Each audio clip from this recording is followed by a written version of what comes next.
found a happy place. It's a game show. That's right, a radio game show where we can have a few laughs as the contestants battle for the big or not so big prize. It's an adult show, guys. Our first episode is Wednesday night at 7 p.m. on radiofradio.com. Adult. Take 16. It's the chocolate milk and waffle show. Yeah. Oh, yeah. Beautiful. Beautiful. Let's get it on. Who are these guys? It's my theme music. Every good hero should have some. Welcome in, here on Radio for Radio, go tell a friend. Went to Raleigh, Georgia, bring them in. We got so many things to talk about, so let's begin. Putting the highlight on local life on Thursdays, 8 at night. Hope you feeling alright, cause tonight we gon' get you right, yeah, show you right. We gon' laugh, joke, talk, rinse, repeat. We gon' keep it real chill, plus get deep. Ain't no topic off limits, no knock off a gimmick. 10 times out of 9, you'll be fine when we finish. We get talented, hard to get artists to target that audience. Talk accomplishments of those who get no acknowledgement. The studio be hot in the summertime, studio be cold in the winter. And though the chair a bit dusty, it be a throne we enter. Have a seat with us, chocolate milk and waffles, come and eat with us. 2 whole hours, turn your speakers up. And before we get it started, just repeat it thus. It's on chocolate milk and waffle show. Yeah. It's the chocolate milk and waffle show. We got George, we got Terrell, we got milk, that's chocolate. We got beautiful buttery waffles, just the way your mama used to make them. Crazy show. That's what it is. Okay, whatever. I can't.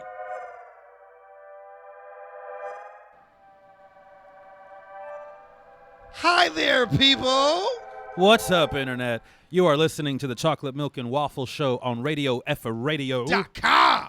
And you are here with Waffles and Chocolate Milk themselves. Yes. This past Wednesday. The day after National Waffles Day. How do you feel? Did you have a good day? This is a week-long thing for me. It's a week-long waffle celebration. Yeah, waffles. A waffles bonanza, if you will. Yes. Wafflenza. Yeah, every day is something That sounds different. like a disease. Yeah, it does. Hey, I got that wafflenza. Yo, man. Yo, don't mess with that chick. Don't mess with it. She got the wafflenza. Like, what? They call it the waff in the hood. She got the syrups. Got that waff. That waff. Leave her alone. She got that waff. And we are here with poet, musician, comedian, activist, Chris Fallon. Hello, and thank you for being here, brother.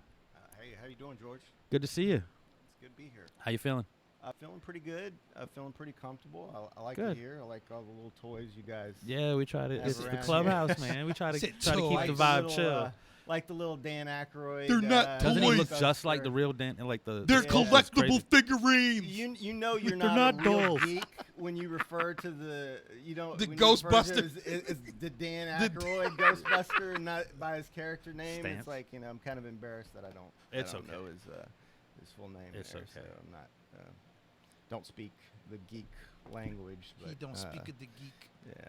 So. He not speaking the geek. Yeah. But yeah, it's good to be here. It's good to have you, man. We appreciate you being here. Let's see what we got coming up in the community. We always talk community Yeah, we do happenings like first. events first. How about you go first? Well, let's see.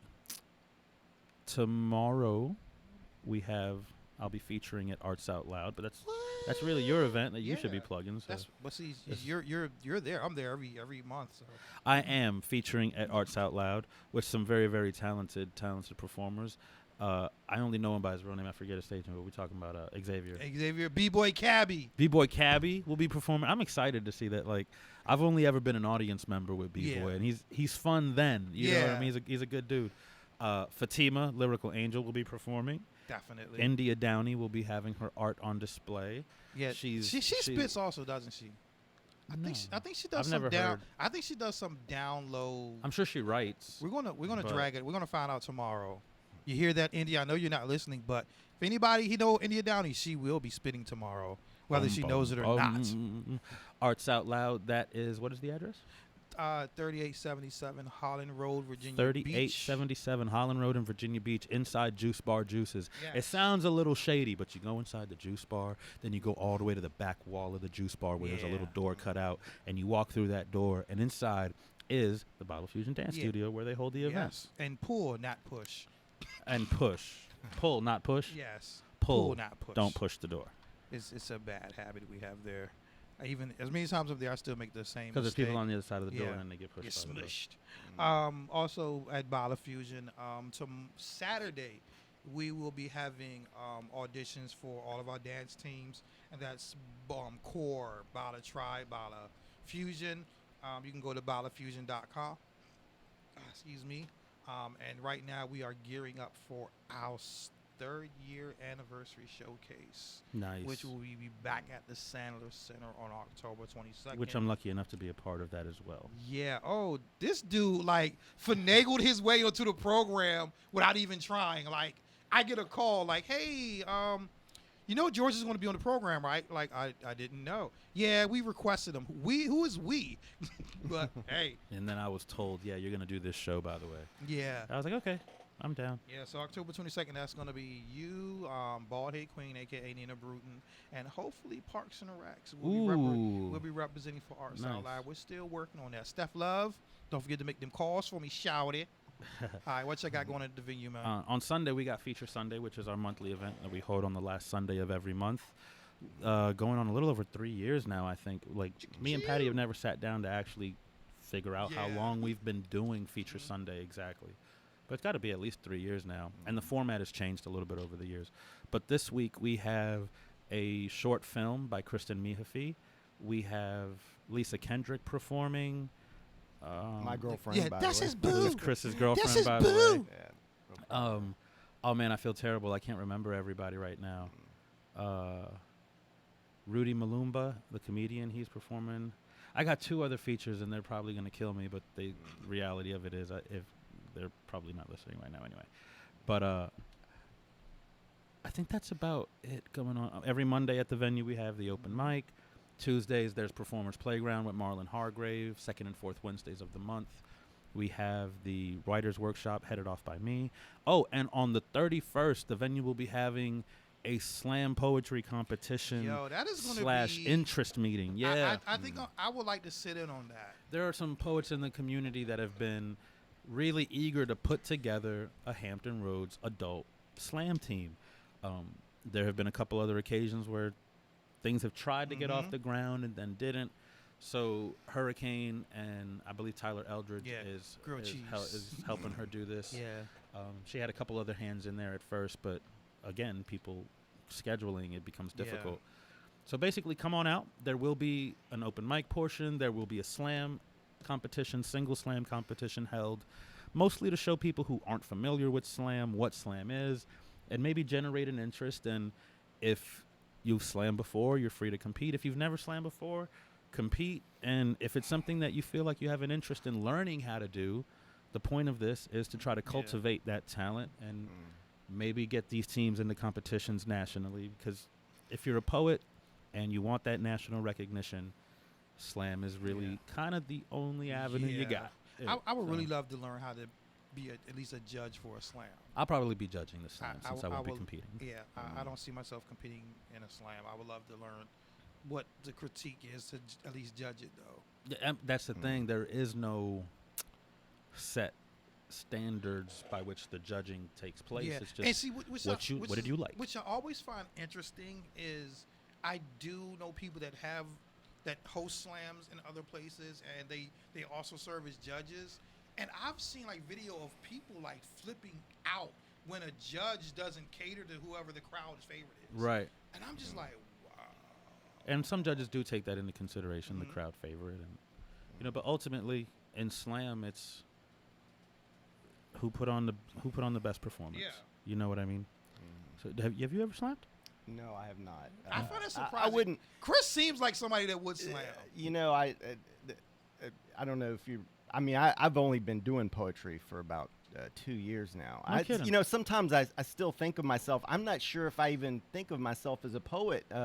Even I do poetry. I do quite a bit of it. But it's when I'm writing stuff, I don't usually approach it in a poetic way, I guess, if you say. I just try to write something that's that's interesting like and that's beautiful. out my system.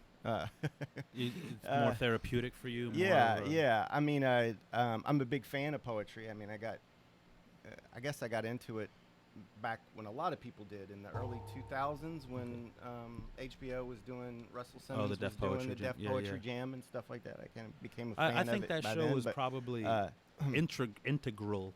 I always say that word wrong. In putting spoken word into more of a mainstream consciousness. You know, 'cause a lot of people didn't know about. I didn't. You know, that was my first. It's like, oh, what is this? Yeah, I guess I should probably clear that out. When I say I don't see myself as a poet. I don't mean that in an insulting way. No, I mean no, I that know. I think more I of know like what you when mean. I look at what you do and I will look at what Terrell does and I go, I can't do that. But how is You it? know, I don't understand how it's I any can't do different that. other than the content and the way you deliver. You know, I don't know. I guess I have my preconceived notion of what it is, and I'm not there yet. I'm not where I want to be with my poetry yet. I to enjoy where your I work. feel like I'm at the dude, point. You're like in my top. You know, I'm not gonna front. I feel like I do a lot of things kind of half-ass. I'm kind of like I guess when it comes to the arts, I probably, if I was a restaurant, I'd probably be like Golden Corral. You know, you get a lot of stuff, but you know the quality, a lot of mediocre food. You know, Like but it's a half lot done. of it, so it's impressive. Yeah.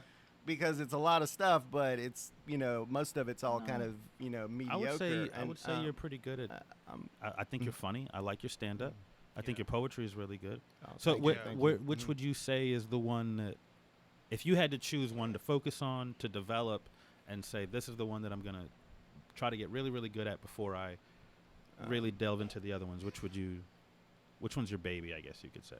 I don't know. I don't really know if I have an answer to that question. I guess maybe I have thought of that in the past. I probably should start with the fact that I have ADHD, so I've never been able to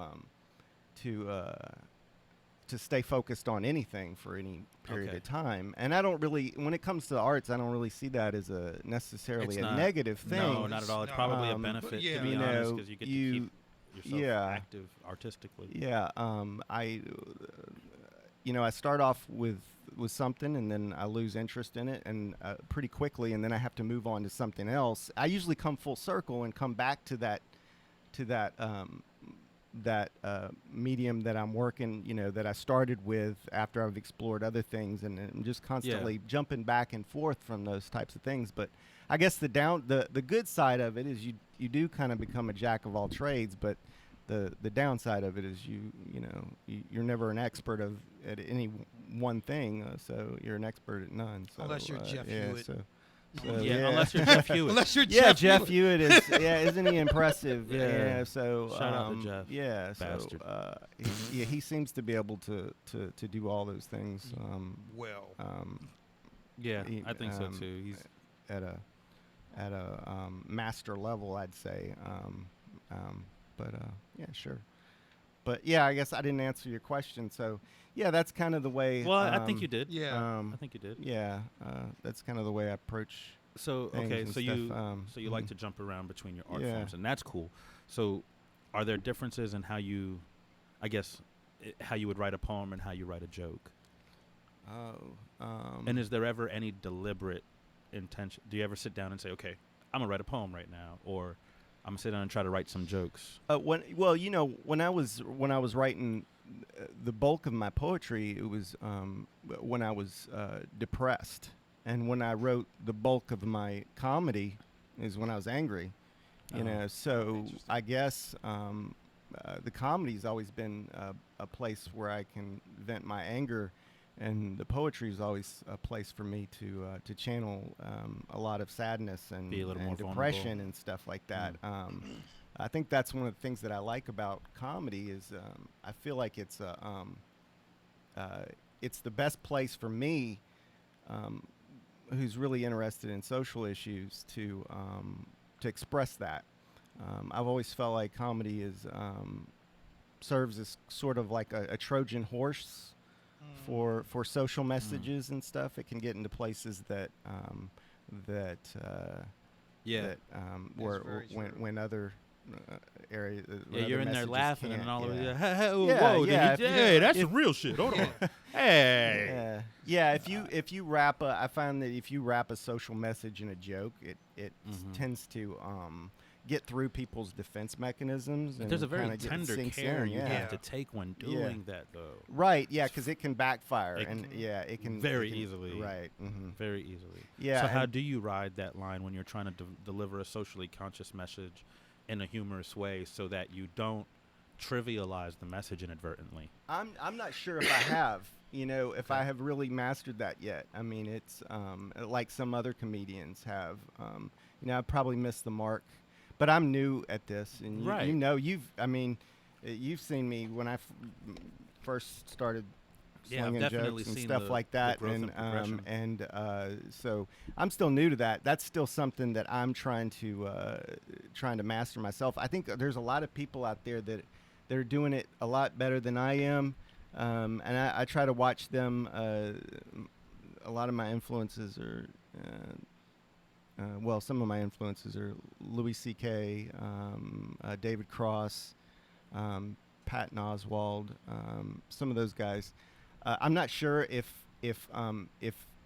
the message, I like the message that they're giving with their comedy. I'm not sure if it's really resonating or sinking through in areas. I think it may be turning some people away, but I guess I'm not doing a very good job giving examples of. I think we're kind of getting to a point. I think Chappelle Dave Chappelle. He was good at. Dave Chappelle is a really good example, and I think a good example with Dave Chappelle was years ago, before the whole the things that have happened over the past couple of months with police brutality and stuff. I mean, you can remember the famous skit that he did, one of his stand-ups, when he actually talks about The cops breaking into the house and hanging up pictures of. Then there's that, but there's also I think he tells a story of a time when he's riding around with a white friend, and they get pulled over by the cops. And there's a difference. And he really uses his comedy to show how different white people are policed as opposed to black people. And I just remember watching that skit, and black people were just dying laughing, and that was at a time when video cameras, on phones and stuff, the technology was still new, so we weren't capturing a lot of this stuff on film, and so people weren't as aware of police brutality. But you just heard black people in there just dying laughing. And I've always felt like... Because it was there every day. Yes, and I always felt like comedy is just a way of people saying, when people are laughing at your jokes, it's a way of them saying that, I know what you... It's just a way of saying, I know what you're saying. Yes, I identify with what you're saying. It's another way of... what a horrible thing to identify with, though. And so when there's honesty in comedy, there's a lot of honesty in that. So when you hear that crowd laughing at that joke, what you're hearing is a lot of black people saying, yes, that's exactly my experience. It's almost like you have to laugh to keep from crying type thing. Yes, that's my experience. And if you would really have to have your head in the sand to watch that skit and not take an honest look and see that this is a very real thing for black people, the way that they're policed. And I don't, I guess I'm not answering your question. I think, we started off, to back up a minute, we started off with my statement of that comedy is a Trojan horse, and that allows social messages to get into places that it never has. And I'm struggling right now to come up with an example of that, and I think it's, I guess it says a lot. Maybe it's not so much anymore. I've noticed even down to the way we do news nowadays. I mean, Jon Stewart used to be the only thing on Comedy Network who was doing, comedy type news, that type of news broadcasting in a comedic way. And now we got tons of that stuff. Yeah. We got John Oliver, we got Seth Meyers, we've got Fox Samantha News. Bee. Fox News. And so we got a lot of that stuff. I don't know if it's really it's really entertaining for somebody like me who's a liberal and who's really down with the social messages that those broadcasts are bringing to the table. But I don't know if it's really opening the minds of people who would you are say on the opposite end of it. It may even be putting up some of the defense mechanisms a little bit more. You mentioned Louis C.K. Yeah. Which I love that dude. Yeah. I really think that you were saying like you don't think he's opening minds or reaching people the way he should. Since he's been doing that, do you think it's not just him, but the world and their mentality has changed when it comes? Because to me, what I'm seeing is comedians like him and a few other ones. They've been doing their thing and been so on point for so long that, and it's like almost like I want to say their popularity is kind of waning. Do you think that's because the world is changing? Because like right now, everybody has access to everything, and they think they know everything at the same time. So do you think that's why people minds aren't really grasping what they're saying? Geez, I'm not sure if I really got that. Can you repeat some of that up a little bit? Do you think because we have a bunch of know-it-alls? Don't feel bad, Chris, because I was like... because you think we have a bunch of know-it-alls, is that why the message isn't really sitting in? Well, it's interesting that you say that, because one of the things that I've noticed quite a bit written about, especially on social media, is this thing called intellectual elitism or intellectual snobbiness. Liberal, there's words for it, liberal snobs or whatever. I'm probably not saying the term right. But this is coming up quite a bit. And I think there is some point to that. On the other end of the spectrum, you see a lot of people say that we have this sort of counterculture to intellectualism and stuff. And, maybe it's not so much a counterculture to intellectualism as it is the snobbiness that's coming along with it. And you do see that when you watch a Jon Stewart episode, or even though I love it, or like I said, a John Oliver, Stephen Colbert. I mean, that show was based around making fun of conservatives. It's a guy like mocking conservatives, dressed up like being a fake conservative and acting like a buffoon. And so I think the people who are the part of that culture that's anti-intellectual, it's not that it's that they're rebelling against, probably more than. So maybe even intellectuals need to take a look at that and say maybe we may be contributing to sort of that dumbing down of America and stuff. It's when people make that choice to be an anti-intellectual, they're really trying to make a choice to be an anti-snob. And until we take a look at that and address that and change the way we fight, especially, a majority of the way we're fighting nowadays that I see anyways, is, it's on social media. We make posts and we fight with memes, and the memes are that we love them. They're funny as hell, but I don't think that they're. And this is, I guess, another way that comedy sometimes puts up the defensive mechanisms as opposed to putting them down, because breaking them down, because it does.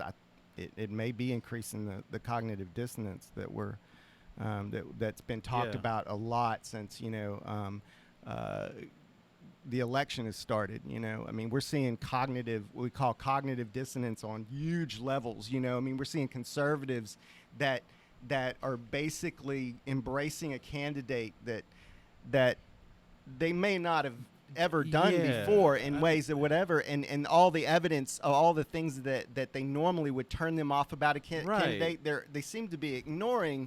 And so people are pointing to the phenomenon of cognitive dissonance to explain that, meaning that you don't look at the evidence. You're so involved in a belief or invested in a belief in something that you're able to disregard any real evidence that might contradict that, and so you can hold on to your belief about. And we see that with Donald Trump, and I think we may be driving some of that. I do think that liberals can be, because I do think that if you're having second doubts about a candidate like Donald Trump, you do get that little image of, maybe Jon Stewart standing over your shoulder, Right. going, ha, making a joke out of you, and and you don't want him to be right. Right. I was reading about Very good point. cognitive dissonance about a week ago, and it did say, so a lot of the studies that were showing is that it did say that one of the main driving factors of cognitive dissonance is people's need to avoid being embarrassed.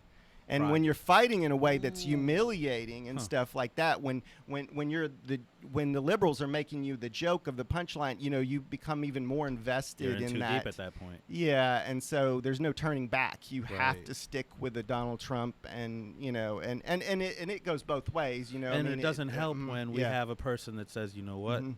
I was supporting him at first, or I didn't get the Black Lives Matter thing at first, but now I do, and I'm Yeah. sorry. Instead of saying, you know what, it's okay, we're glad you've had a change of heart, come here and let us educate you, Yeah. we say, Right. oh, don't come to my face with that. Just last Yeah. week you was Right. Mhm. Yeah. and that's the wrong attitude to have, because again, now you're creating even more of a barrier. right. So Yeah. Like Yeah. I saw an entire debate today of people trying to define what logic was. Literally going back and forth, debating on what was logic. Mm-hmm. I'm like, how is this possible?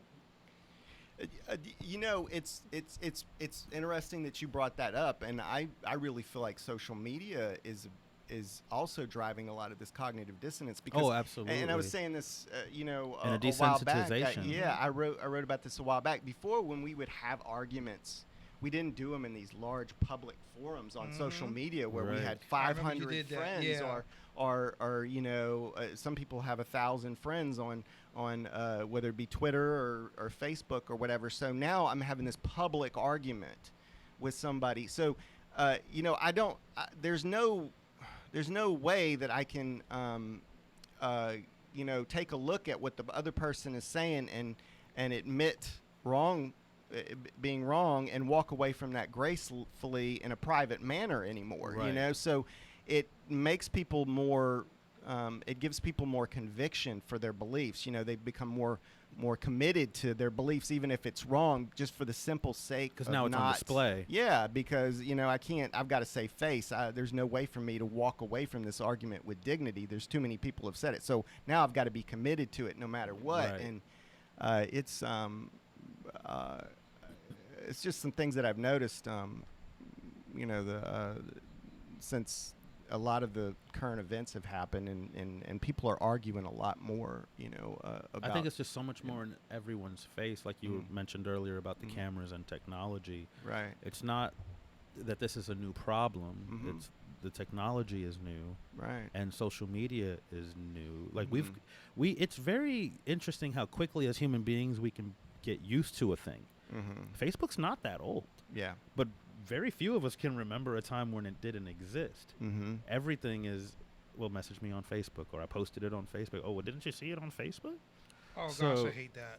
Yeah. So, do you? There's a good and bad to it, because on the one hand, it's making more people aware, but on the other hand, I think it's desensitizing us to the issues. Like, at what point, as a species, do we start to scroll past the violence because it's become our everyday?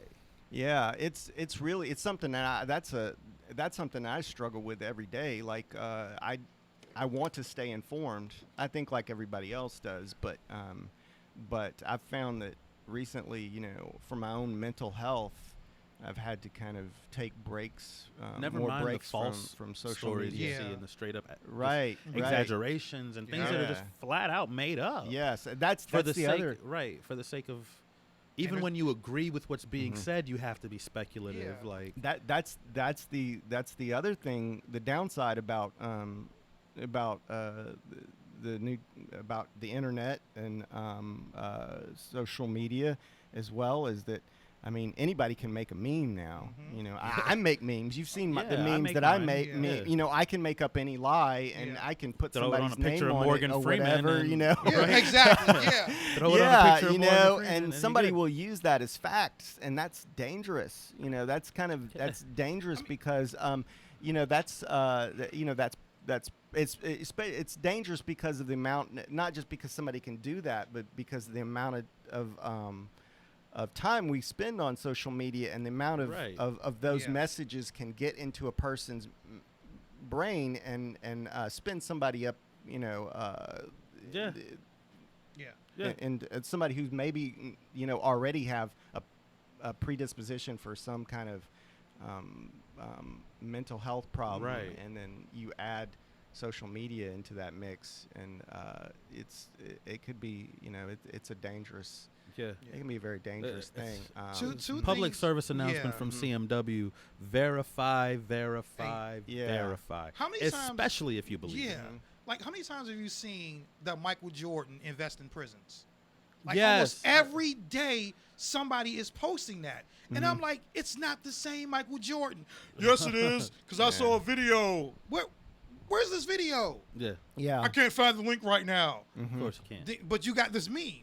Mm-hmm. And the other thing, when they were looking for, was it Dallas with the people, the guy started shooting the police during the protest, and Yeah. they put that one guy picture out, Right. and it was just Oh, circulating, yeah. and Yeah. It wasn't even him. yeah, it wasn't him. And that is dangerous because, you know, that's somebody's life. Yeah. That is. And is we're quickly living in a very destroyed. tense Yeah, time just right with a- now. Like, Mhm. Like what I remember a video, a picture going around where they said they were looking for a guy who said they went through this whole criminal record, like, oh, he's wanted for molestation and this and that, and it wasn't even the guy. Mhm. And then it got so bad, like, people just started to change the picture with the same words, just putting up people they didn't like with this Wow. story. And I'm like, the fact that we have this ability, this power to ruin people's lives, and just be so callous about it, it's scary. Yeah. I mean, I know we're way off subject, but But man, no, I this, mean, it's just. it's chocolate milk and waffle show. Yes, Yeah. we have no topic. Speaking of which, dude, we're like 30 minutes in, and Maybe we should take a breaky break. Is that what you're saying? You And wanna when we have a get breaky break? back, can we take a need to little tell break. people who is Chris Fallon. Oh, all We will be finding out. right. Listen All to right. the Chocolate Milk and Waffle Show. What is he playing? The number to call in case you would like to call in is 757-848-5920. One more time if you'd like to join the conversation. That is 757-848-5920. Take it away, Justin.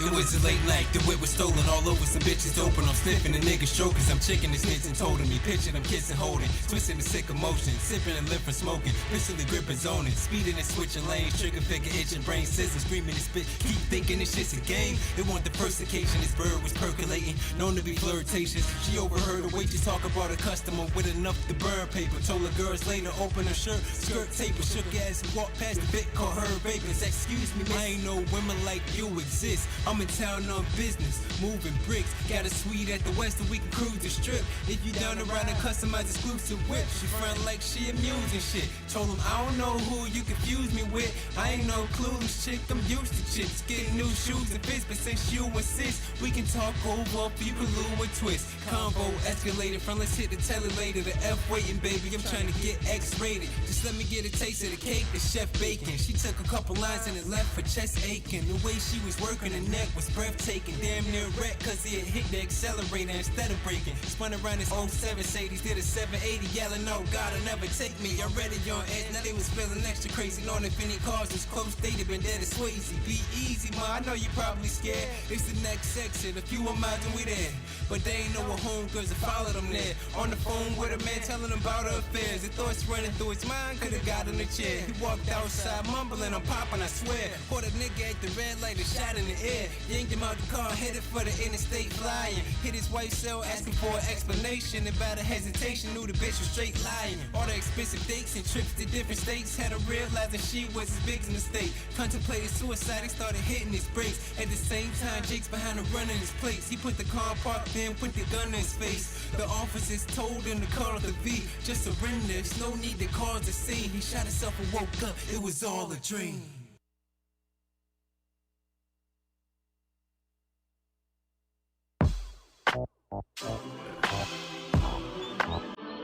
Nothing but that pure soul music. That funkalicious flavor music. That key.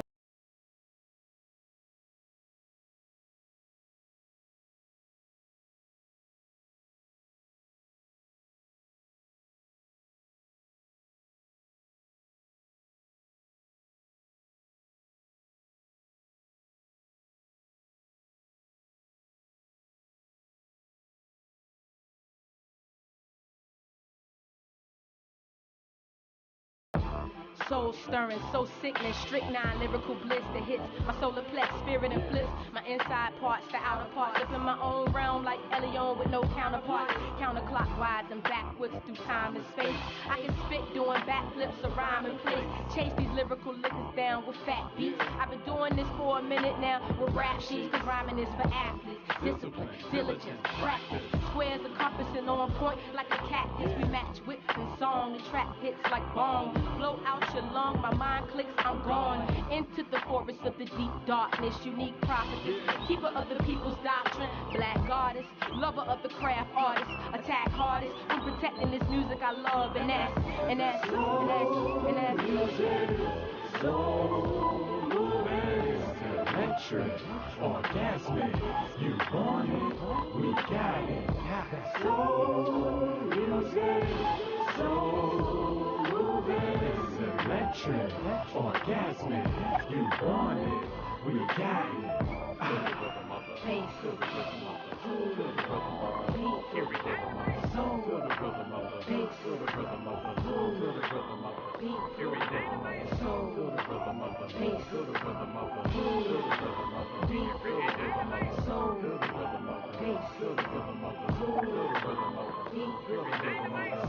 Soul music, feeling like old music. The independent freedom, creative control. Highly appreciated when hearing it, so soothing. Or when depression hitting it hurts the soul, use it. Subconsciously the body's in rhythm, it flows to it. Like couples on the dance floor moving to slow music. Early Sunday morning out on the stroll music. Whether it's sunny skies or out in the cold.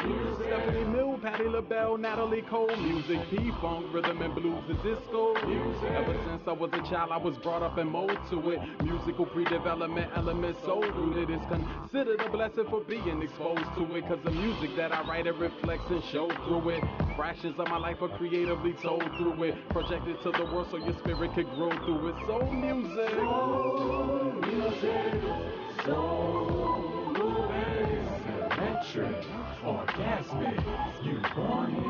We got it. Soul music. Soul moving. Electric. Orgasmic. You want it. We got it. bass,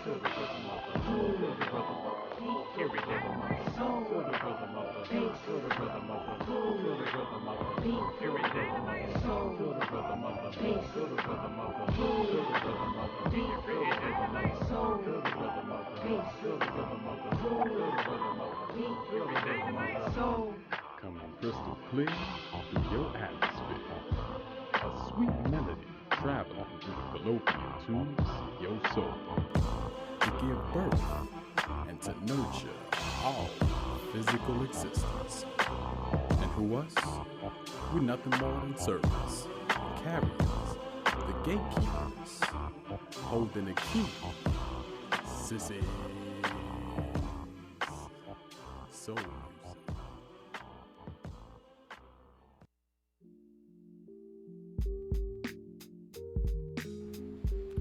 And we're back. You are listening to the Chocolate Milk and Waffles Show on Radio F Radio. .com. And that was Young G, followed up by Rubber People. Rubber People fans and friends of the show. I should have said friends of the show. Yeah, that's family. Yes, shout out to the Rubber People. Shout out to the Junipers Collective. And shout out to Soul Trust Records. Find Soul Trust Records on Facebook. Like their page. Like the Radio Free Radio page on Facebook. And like the Chocolate Milk and Waffle Show page on Facebook. On Facebook. There's a lot of pages that I could tell you to like on Facebook. But check out the Radio Free Radio Patreon page, where for just $1 a month you get instant access to our entire archive of programs. And more importantly than that, you get the pleasure of being able to say that your dollar goes to supporting local independent internet radio. Good radio. Also, find our YouTube channel, subscribe to that so you don't miss out on any of our programming. The Chocolate Milk and Waffles Show Instagram page. Yeah, we're everywhere. We're everywhere. Just find us on social media. You can find Terrell and myself both on our respective social media platforms. Just supposedly. About anywhere. And that about covers all the plugging. Again, we are here with Chris Filon, and if you'd like to join the conversation,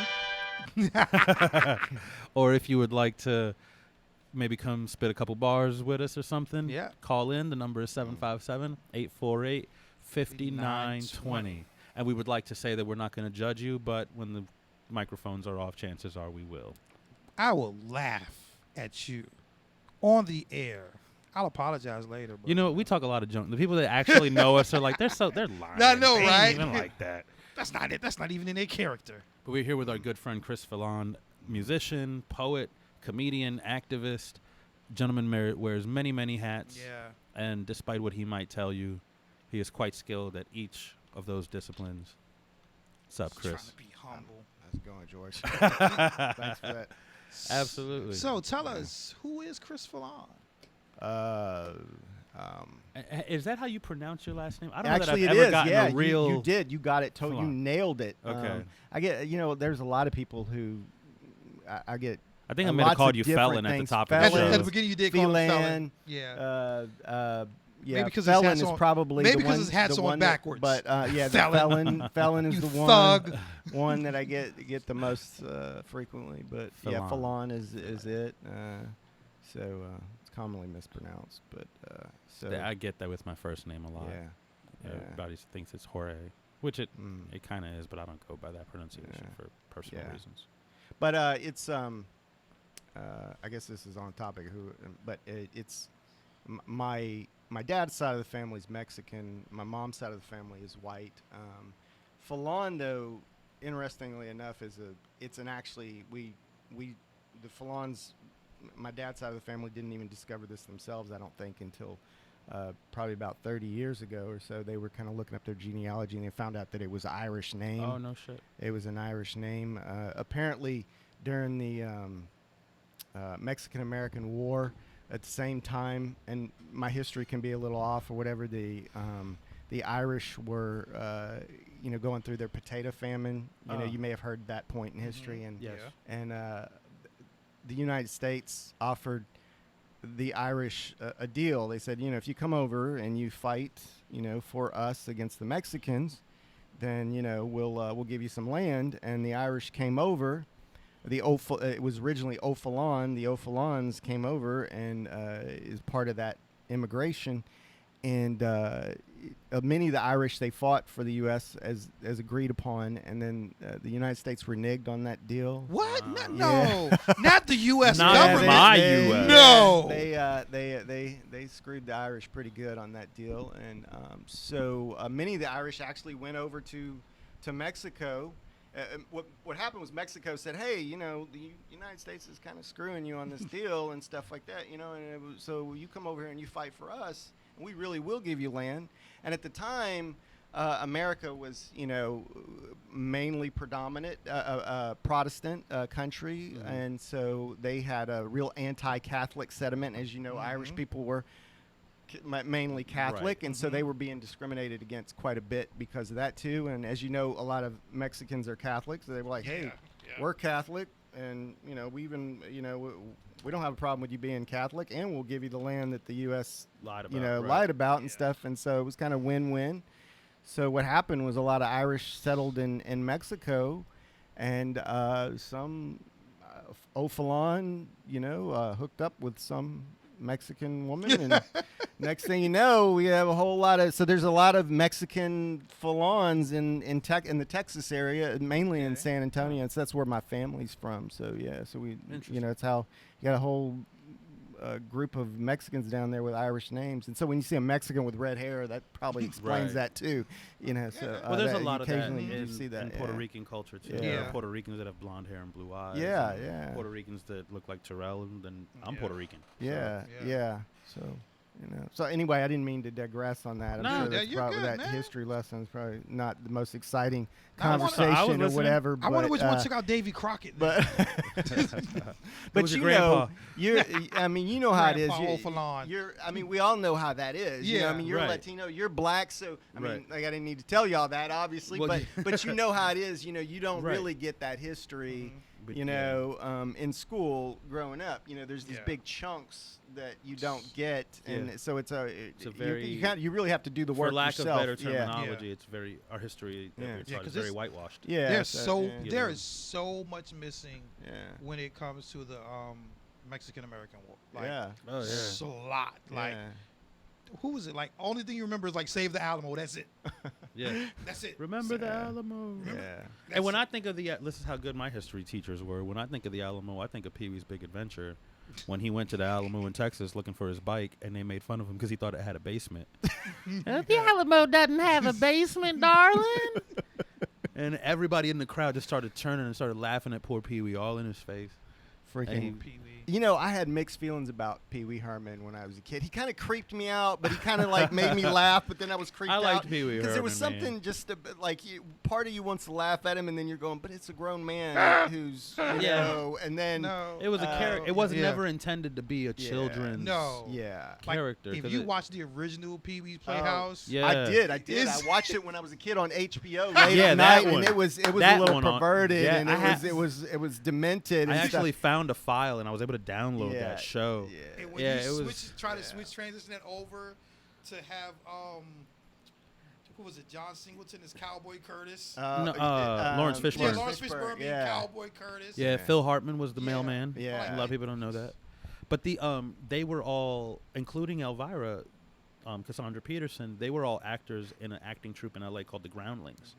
And that's where Paul Reubens originally developed the Pee Wee Herman character. But what does that say about the executive of, I think it was ABC that aired the Pee Wee's Playhouse on Saturday mornings, that he went and saw the HBO live show and said that this will be great for kids. Yeah. This will be fantastic. This a little bit. We're going to make a talking chair and a robot. We'll name it Conky. I think that was also. This will be fantastic. I think, too, that was also maybe a little shout out for the parents, too, that had to watch on Saturday morning. It was kind of a gift to parents. Yeah, so that but they could if you watch Pee Wee's Playhouse now, it's very driven towards children. Very driven towards children.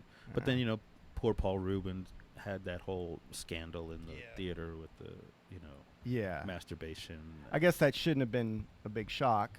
When we think back on it, but that was back before porn was that was the only way to to see porn was in a movie theater. Is and it's the stupidity of arresting a man for masturbating in a porn theater. What do you think he was going to go in there and do? He's not the first. He's probably just the only famous one. It's so weird that porn is that old now that we can talk about it the way. Like your grandpa would, a story about the back in my day, when we wanted to watch porn, we had to go to the movie theater. And it wasn't no clean movie theater. There was a guy. Floor was sticky. There's only ever 3 of us in there at a time. Yeah, we didn't have no internet, we had to pay for our porn, It was so anyway, I really went to a dark place, didn't I? I probably shouldn't have it's the chocolate milk and waffle show. We'll just leave it at that. We don't. That was a very weak impersonation of the Batman playing, but I thought that was Chips almost. I love that, by the way. We have no rhyme. Yeah, where did we go from here? Everybody just got quiet. I think we kind of got talk about theater topic. porn. Now, what's next? Good night.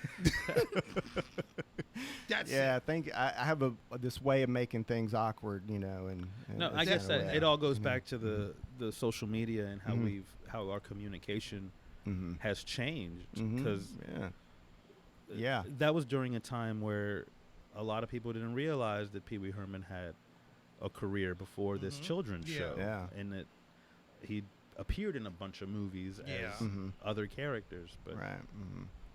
I think the only thing he was known for after that was when he did, what was it, Buffy the Vampire Slayer? And he was in that. That over dramatic death that went through the was in the credits. movie. I want to say, I think and you can correct me if I'm wrong with it. Wasn't he in a movie with Johnny Depp? Blow. Blow. Yeah, he was in Blow. He was in Blow. Yeah, He that played George, was a big, and he actually did pretty well Pharrell. with that. Yeah. So I think that was his name. I can't remember. It's been a man, while. all I know is he broke out a bag of weed that looked like a throw pillow, in that film. That's a good movie. It's a true story about Boston George. Yeah. So. But that's like you were saying, is when it comes to social media, it's just like how each of us are known separately for doing our things. But there are still some people that feel like, even at our level, they have to know everything about us. And I'm just like, why? Yeah. Why? They showed the guy. I don't feel like I've ever really had that problem for real. Like, I don't think people probably may feel that way, but I'm sure there are some people out there. It is.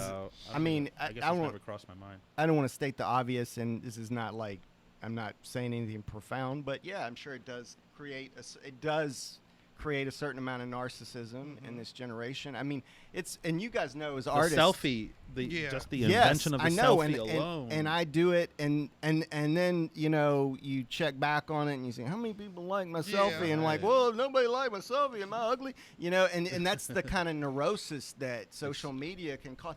But it's as an artist, and you guys can probably, you guys tell me if it's like this for you, but you need it. You need social media to kind of to promote yourself. Yeah, for an artist, it's a wonderful tool. But it is an absolutely wonderful tool. But at the same time, how do you do that sometimes without coming off as narcissist? Yeah. A narcissist when you're on our level. Well, we're not celebrity level, like in the sense of we have, we're known in a small group of an art community. But in order for us, we're not on the point where we got people promoting, us for us, so we don't have to look like a narcissist when we're we have to put our own stuff out. Yeah. And so how do you walk that line? I do find myself hesitant and still trying to make yourself not look like a douche, douchebag that you're, like, hey, look at me, look what I'm doing, look at my book, look at my, look what I'm performing, and you're like, hey, it's like you worry if people are getting sick of hearing you talk about, but how is she going to do that? Like Terrell and I talk about how artists fail to promote the events that they're in. Like we'll book somebody for Feature Sunday or for Arts Out Loud, and you'll notice that this person that you booked is not sharing the event. They're not promoting it. They're not trying to get people to come out. And I think that's what it comes back to, is a little bit of shyness on the part of the artist, because there is that you don't want to come off as you don't want to look narcissistic. like that guy. Because I'm hesitant, posting about the book, but at the same time, I know I got to sell books. Right. So there's only one way to do that. And I got to post about it. So we really got, as a community, that's one thing that I think that we lack in that area. We need to be better at doing that for each other. We need to. I really try my best to share as much as possible. Yeah. You're never going to get to everything. I mean, especially when you're, we're connected in the community. You look at our friends list, and each of us have 200 plus mutual friends. Yeah. Just because, so you're not going to be able to share everything. But when you got 2,000 plus friends in very big finger quotes on Facebook, and maybe 5 or 6 of them share your event or share the fact that you put out a book or a mixtape or that you're appearing somewhere, it's like, where are the other 2,000 and some of you that claim that y'all so down and support? How come it's always the same 4 or 5 of you showing up at the events to support? You know what I mean? Yeah, but it's a real inner conflict, I think, as an artist. How do you promote yourself and not come off as it, like, even when Terrell said, well, who's Chris Font? Like I immediately I was like, how do I do it? Like I don't like your need to to look humble and your need to promote yourself are two things that conflict with each other. It's like, I don't know how to answer that question because I don't know if I should, if I'm, can I do that? Do I have to allow myself permission? I remember the to first talk time about, somebody told me they needed a bio from me. I'm like, you need a what? A bio. It's like, the hardest thing. I don't know how to what. Oh man, to write about yourself, and you're sitting there, you know. First line of my book, I cry a lot. So great. Like, yeah. What do you? And then, like, if you try to do it in third person, like, and that's how you're supposed Terrell to. Mercer was born, and like, why do I feel weird doing that? Yeah, I never. It's like I write stuff. I finally got like Jeff kind of sort of wrote one, and then I went back and added a couple little bullet points here and there, and that's the one I use. And now it's just a copy and paste type situation where if somebody asks for it, I just because it's stressful. Yeah. You know, I don't. Yeah, it's. I don't never know how to answer that question. Like if you're filling out an online profile or something, they're like about you. Like I'm filling out this profile. I like hot pockets. You know, but I will say that about you know, both of y'all's poetry. When I listen to y'all's poetry, I don't hear any ego. Like between both of y'all, I don't hear a lot of ego. What? In George's it a or cocky anything somebody. like that. No, actually, there's a childlike innocence about George's poetry, and that's what I kind of like about what you do, George. You know, and you too, Terrell. I don't get any of that. Like, you know, there's a real. When I hear your poetry, there's a real love for the word in it. I can tell when I'm listening to it. It's not about like, you know, exploiting some piece of your ego that you want to or anything like that, you know. So I there's a balance there, I think, because on one hand, and this is not about me, this show's about you, but to touch on what you said, on one hand, there's the humility of I'm a little scared right now because this is some really personal stuff that I'm telling this whole room of strangers. But then there is that little bit of ego because when you connect with the audience and when you hear that snap in the background, right, or you hear that voice in the back that goes, oh shit, when you hit a line good, you know what I mean? Yeah.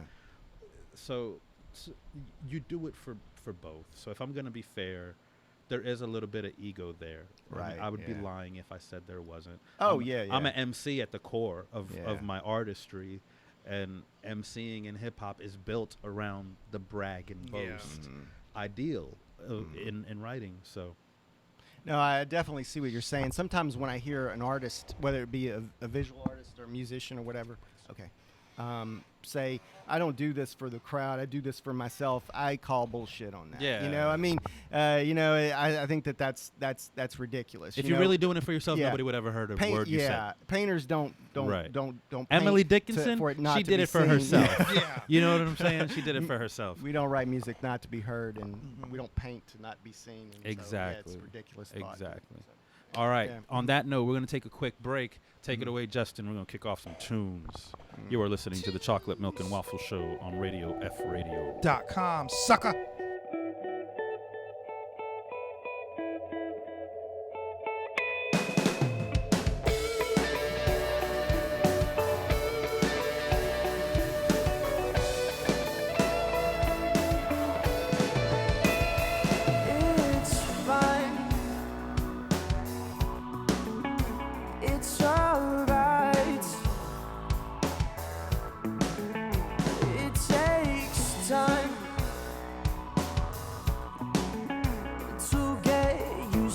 When the sun goes down and your friends are drunk or they're not around, hold on, we've got time to kill. Denouement with some resolution to a lonely life when the end is near but still out of sight. And I could never see your eyes 'cause they're inside your head. Little chocolate,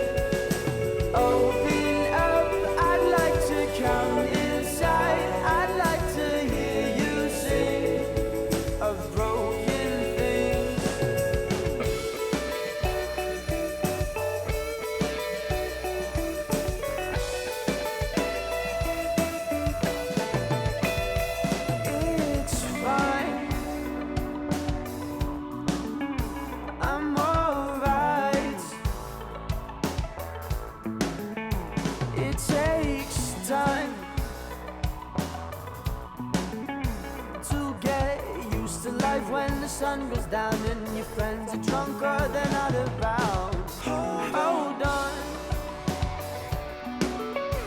we've got time to kill. Denouement is some resolution to a lonely life when the end is near but still out of sight. And I could never see your eyes 'cause they're inside your head. Lids of lead, open up, I'd like to come inside. I'd like to hear you sing of broken things. I've heard it said forgiveness is a luxury. What do I have to do for you to say you've forgiven me? I'm ready to say goodnight once you've forgiven me. I'm ready to let it die once you've forgiven me. And I could never see your eyes 'cause they're inside your head. Lids of lead, open up, I'd like to come inside. I'd like to hear you sing of broken things. Oh no, no.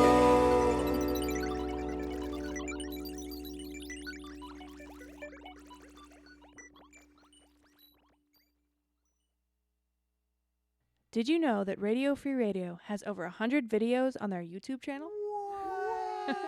It's true. Check it out. Go to YouTube and type Radio Free Radio, all one word, into the search bar and click subscribe. Hey y'all, this is Dale Martin Jr. and I gotta tell you, man, this Radio Free Radio thing is quite awesome. And since I spent all my money on steering wheel covers and Marlboros, I need you guys to donate $1 over at the Patreon. That site is patreon.com/Radio Free Radio. If you ain't heard about it, you need to get on over there and give your $1. On RadioFRadio.com. Take 16. It's the chocolate milk and waffle show. Yeah. Oh, yeah. Beautiful. Beautiful. Let's get it on. Who are these guys? It's my theme music. Every good hero should have some. Welcome in, here on Radio for Radio, go tell a friend. Went to Raleigh, Georgia, bring them in. We got so many things to talk about, so let's begin. Putting the highlight on local life on Thursdays, 8 at night. Hope you feeling alright, cause tonight we gon' get you right, yeah, show you right. We gon' laugh, joke, talk, rinse, repeat. We gon' keep it real chill, plus get deep. Ain't no topic off limits, no knock off a gimmick. 10 times out of 9, you'll be fine when we finish. We get talented, hard to get artists to target that audience. Talk accomplishments of those who get no acknowledgement. The studio be hot in the summertime, studio be cold in the winter. And know the chair a bit dusty, it be a throne we enter. Have a seat with us, chocolate milk and waffles, come and eat with us. 2 whole hours, turn your speakers up. And before we get it started, just repeat it. Thus is old chocolate milk and waffle show. Yeah. It's the chocolate milk and waffle show. Yeah. We got George, we got Terrell, we got milk, that's chocolate. We got beautiful buttery waffles, just the way your mama used to make them. Crazy, crazy, crazy show. That's what it is. Okay, whatever. I can't.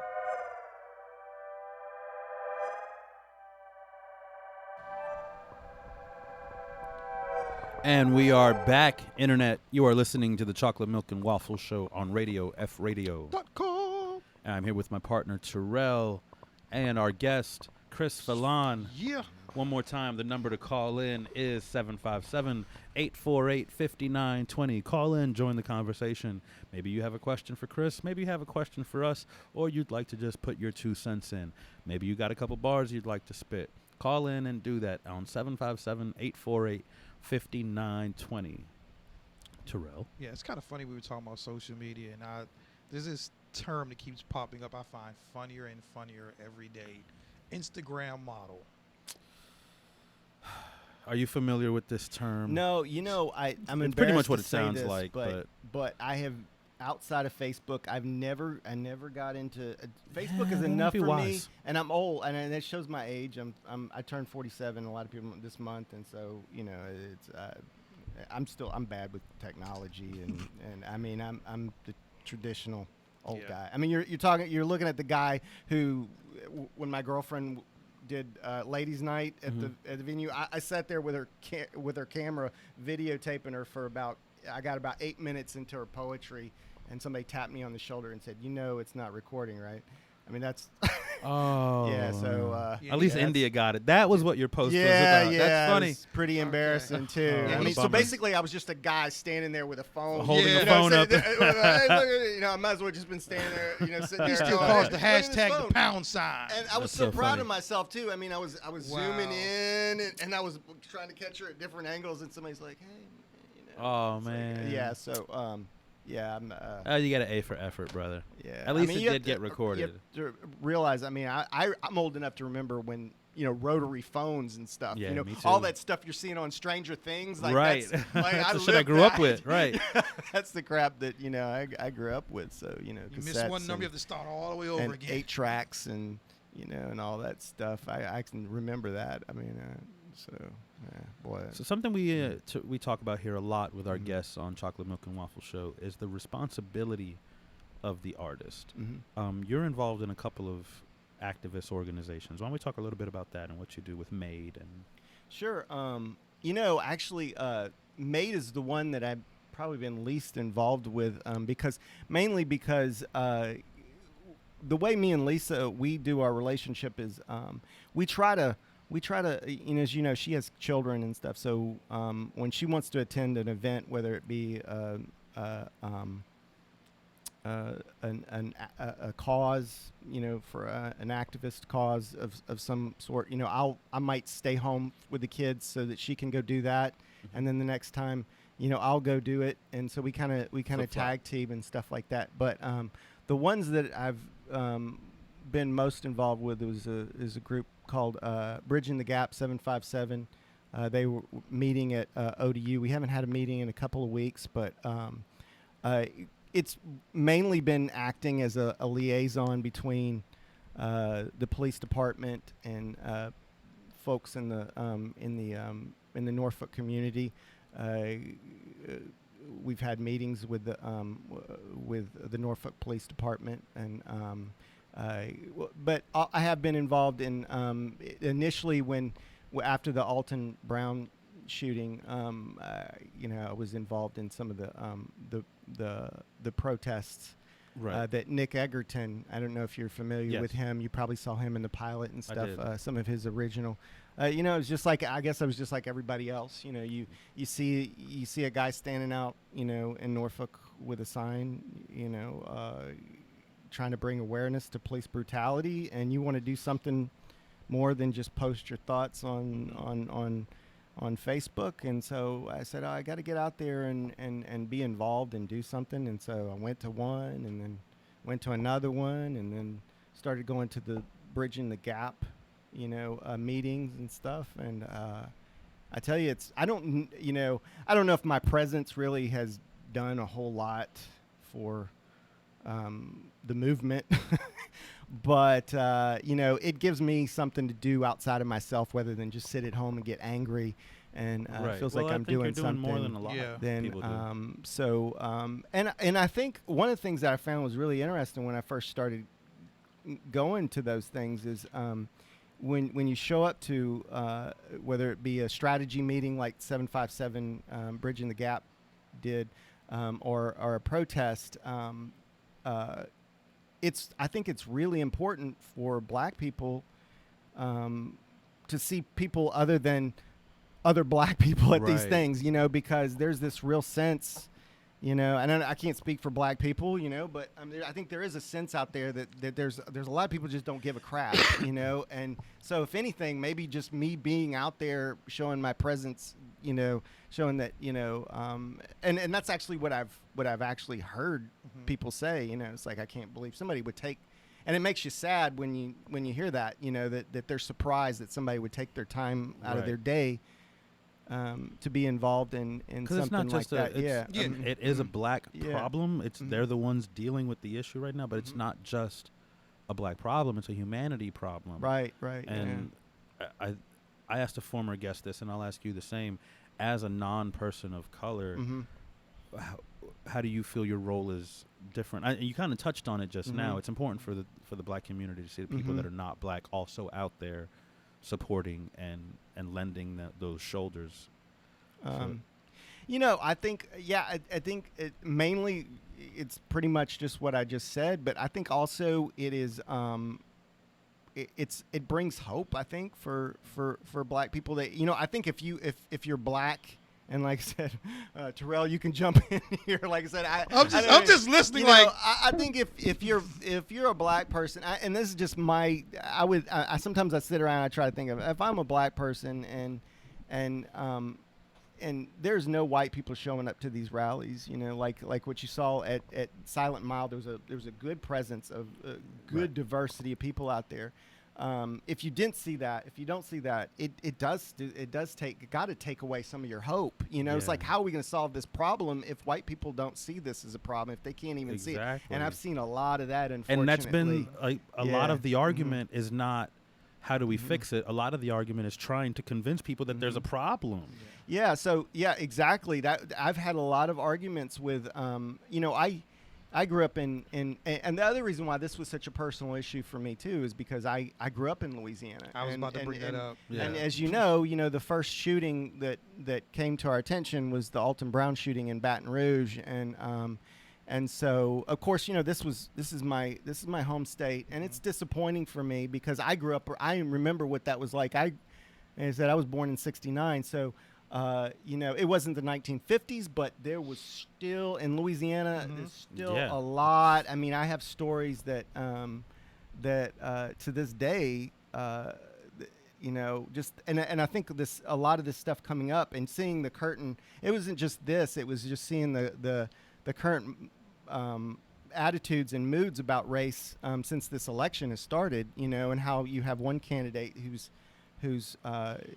spent a lot of his election used race speech, as, essentially. I don't know how else to say it nicely, but used race, whether it be undocumented workers or Muslims or blacks or gays. I don't know so much as gays, but those groups of people, he's used that as a scapegoat for the problems of our country. That's frightening to me. That was frightening for me to see somebody do that, and I guess I'm surprised at my own country that. Because we have a long history of doing that. Right. I mean, it goes way back of scapegoating a few groups of people to when things are not going right in our country. Politicians tend to do that, and to think that we live in 2016 and people are still falling for those political tactics, it's really disturbing to me. So the movement was not just about the police brutality for me, but it was also some of that too, that I was already frustrated at that point when it came up. So I just felt like this issue is not just about police brutality for me. It's about racism in general in this election and everything. It was so I just felt like some very strange times we're in right now. Yeah. I guess before Trump entered the election, you probably wouldn't. I knew racism was alive and well in America. I wasn't blind to it by any means, but I wouldn't have guessed he'd have had that many people openly supporting him. Let me help you guys with something. It's so mind-numbing. I don't post what I do work-wise on social media. I get called boy or the N-word at least once a week. Oh my God! Yeah. And that's here, and I have to sit there with a smile on my face like.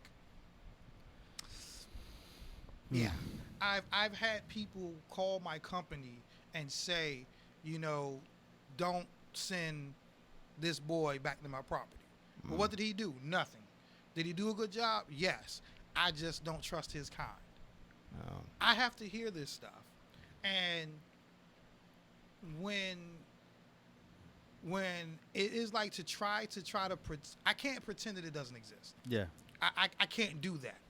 I can't be like, nah, I'm just imagining it. Mm. Now, the thing I wanted to ask you, because I've witnessed this, and I know there are some people that are like this. Have you ever had people give you negative feedback for you being a Caucasian male showing up supporting black people? Actually, yeah. An old friend of mine that I had on Facebook had actually asked me that question. He was like, yeah, he attacked me for it was the same argument that always comes up when these things happen. What does the media do in the Alton Brown case or whatever? They start going through their past history, right. Yeah. and they try to find, They dug up the past history of the man whose kid fell into the gorilla enclosure, Yeah. and But he it's wasn't even at the horrible, damn zoo.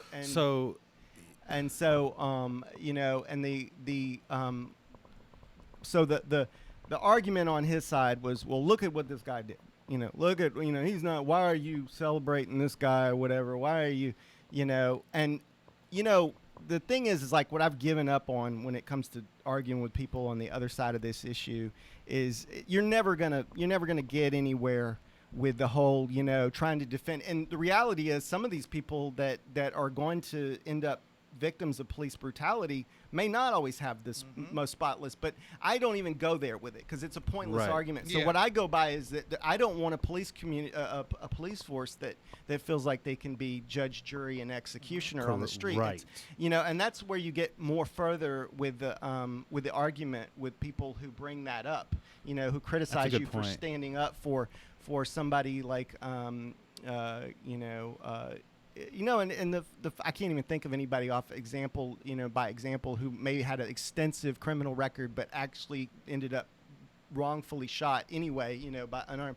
But yeah, that's where I go with that argument. I make it about, and that's what always surprises me about conservatives, because they're the ones that are always, worried about tyranny, government being too big and stepping in and overstepping and stuff like that. But then they defend the oversteppage. Yes, but so to me, what I call bullshit, because it's like, then this should be just as much your issue as it is any other, and maybe it's not because it's happening to black people. Well, you can't get like, around the racism when it comes to that. Yeah. Believe it or not, there are actually levels to conservatives, and because I know so many, like I had to explain to another black guy what black power actually meant, and he's a conservative, and he was just like, it was never explained to me that way.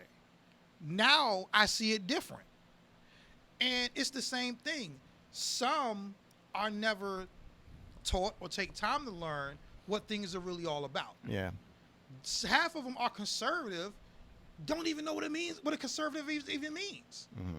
They just like you said, we want to follow Trump. We're going to follow Trump. We're going to do this. This is what we believe as conservatives.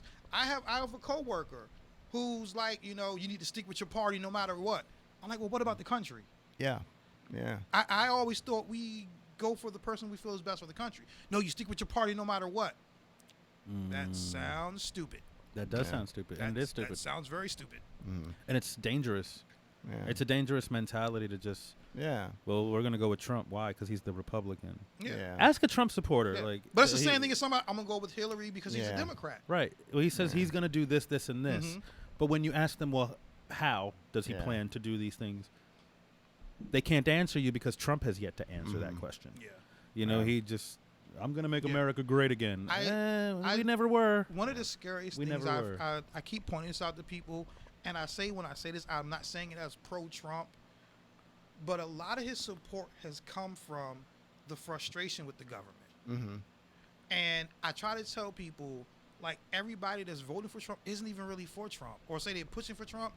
when it comes to the polls, they might not even vote for him. They're against Hillary. Yeah, it's they're a protest so against Hillary. they're so against Hillary. Same for the Clinton. people that are supporting Hillary. Yeah, they're You know how many yeah, people I've yeah. said, well, I'm not really voting for Hillary. I'm just voting against Trump. Yeah.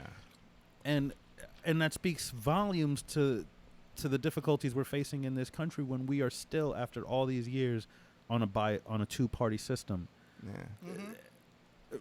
Millions upon millions of people on this planet, and we have it narrowed down to Trump and Hillary. She just made a joke the other day about Snapchat and how she's glad with Snapchat she doesn't have to worry about going back and deleting anything. Oh yeah, that was horrible. Come on. How does a presidential candidate I know, get I away saw with that. making I a joke cringed. like that? I cringed, and and it's sad that we don't have a stronger candidate for an answer to Trump. Right.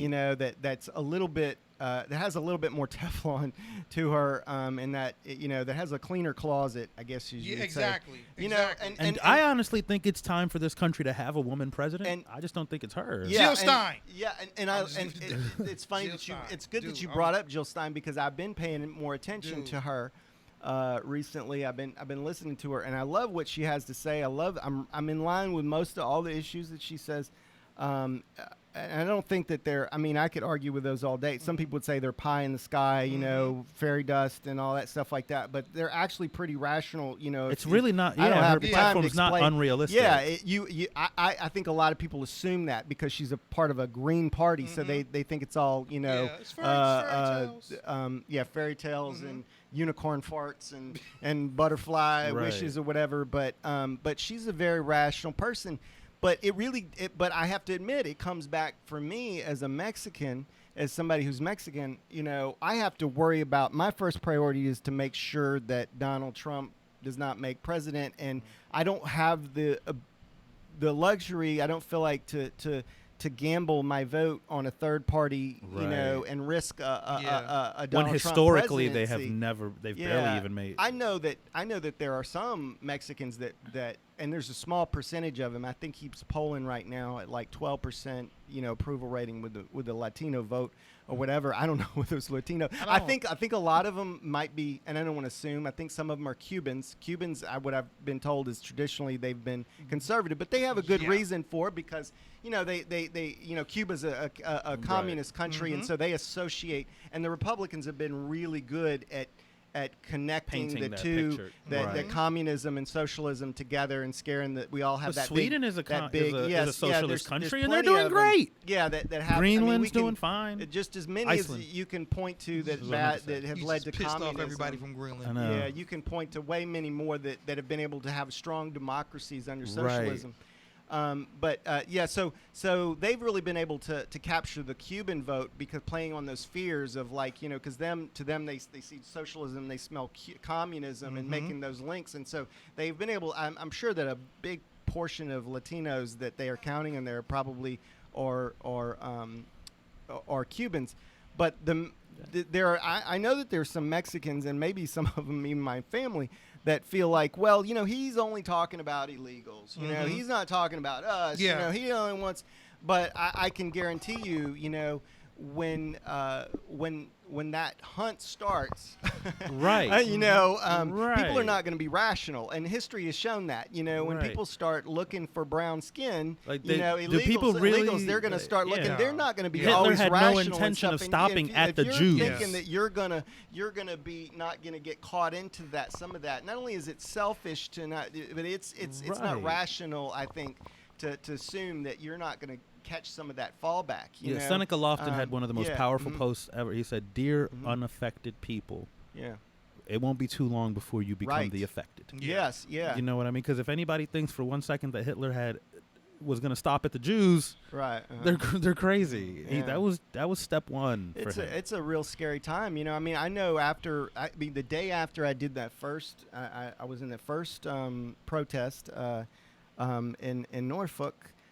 It was I think the night I was out there, the police shootings happened in Dallas, and I went home and I was feeling really good and everything because I was part of this great movement and that I really believed in, and then I watched the news and they're like, oh man, the shooting, and then the guy said, oh, he tagged our brand on that, of course, Black Lives Matter, you know, I mean, and I can't lie, it scared me for a minute. It took me back, and I'm like, not just because that happened, but immediately after that, Fox News and a lot of the conservative media went off on a tangent. It was like there was rumors about, like, all of a sudden, oh, should we call Black Lives Matter now a terrorist movement and all this stuff like this, and so I'm sitting there going, I got a government job, like I could lose a lot here, am I going to be able to do this? Am I going to be able to go into future protests and marches if it's a Black Lives Matter march? And I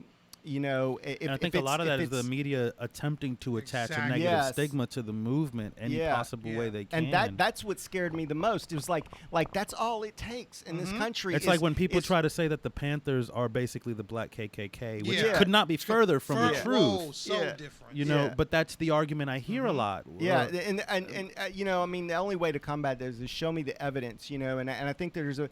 But the scary thing is that, like, that's the reality that we live in today. Anybody can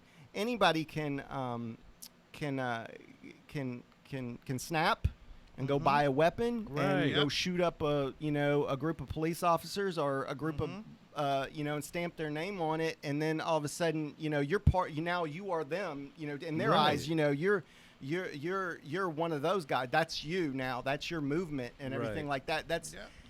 But that's the equivalent of calling every Muslim a terrorist. Yeah, and that logic is really flawed, and I think if anybody who's ever said that to me, I think the counter argument would be, and like I said, it gets ugly at that point. It would be for me to show them, videos, of course, of people at Trump rallies saying the N-word and stuff like that, and saying, is this you?